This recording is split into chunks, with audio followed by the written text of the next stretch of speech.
In Blackboard, open the Libraries Tutorial Master Course Organization. In the Content area on the left, click the Library Tutorials link. You will see the 3 library instruction folders. Select a folder to reveal the tutorial items. Hover over the item that you would like to include in your Blackboard course. A drop-down arrow appears next to the item name.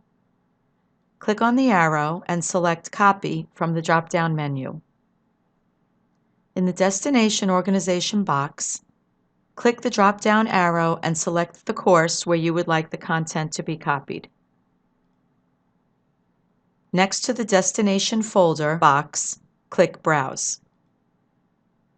Select the folder where you would like the item to reside in the destination course. The folder name appears in the Destination Folder box. Click Submit. You should see a message at the top of the page indicating that the item was successfully copied. Go to your destination course. Select the destination folder to view the copied item.